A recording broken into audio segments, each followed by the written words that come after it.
So, the Maine Secretary of State has followed Colorado's lead and made a move that's causing a bit of a crisis for Trump's campaign. This decision is based on the 14th Amendment's insurrectionist ban, and it's causing quite a stir. It's adding to the chaos surrounding the election and could potentially deepen the divide in the country. We're in desperate need of a resolution here, especially with Iowa about to kick off voting in the Republican nominating race on January 15. Maine Secretary of State Shenna Bellows, who's a Democrat, has put her decision on hold for now, waiting for a potential appeal in state court. Trump's team has said they plan to file this appeal. This all happened on the same day that Trump's rising rival in New Hampshire, Nikki Haley, was trying to recover from a blunder she made about slavery. It's pretty shocking that a presidential candidate in 2023 can't clearly state that the enslavement of humans was what tore the country apart over 160 years ago. But the drama around the former South Carolina governor is actually taking some of the heat off Trump. He's had his fair share of scandals and controversies, many of which are related to his denial of the 2020 election results. Maine's decision has only added to the legal and political mess surrounding the 2024 campaign. This all stems from Trump's refusal to accept defeat and his challenge to the U.S. transfer of power. It's pretty unheard of for two states to find that a former president engaged in an insurrection against the U.S. government. This controversy is also raising questions about whether efforts to hold Trump accountable for January 6 are justified or if they could backfire on President Joe Biden and Democrats next fall. Trump is facing multiple criminal charges, which seem to be boosting his popularity among his base, even though his actions in 2020 could be a major liability in the general election.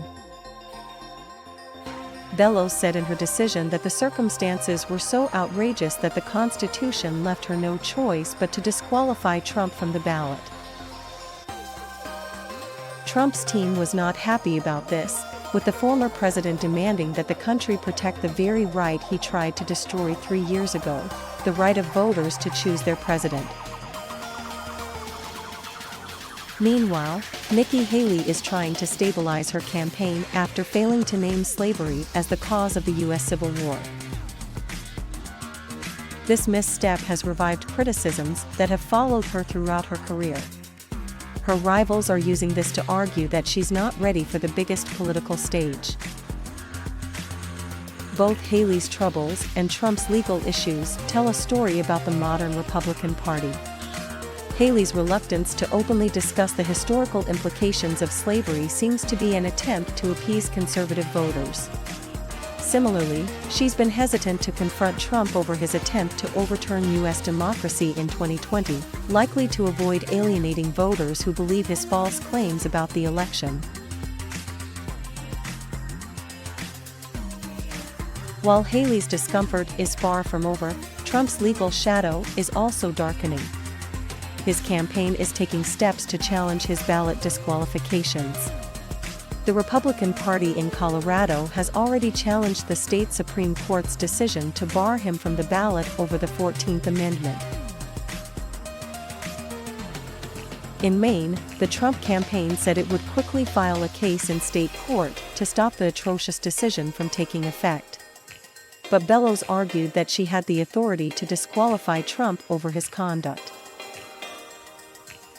She said that her oath to uphold the Constitution comes first and that her duty under Maine's election laws is to ensure that candidates who appear on the primary ballot are qualified for the office they seek. Before Colorado, several other states, like Michigan and Minnesota, rejected similar efforts. The fact that different states now have a divergent view of the Constitution and Trump's eligibility to run again means that it's almost incumbent on the U.S. Supreme Court to step in. This could further expose an institution that has been politically battered in recent years to further strain. Two key questions will be before the justices. First, whether the constitutional ban on insurrectionists holding office also applies to the president. Second, the top bench will be under pressure to rule on whether a single state can simply decide that a candidate engaged in an insurrection without offering them due process.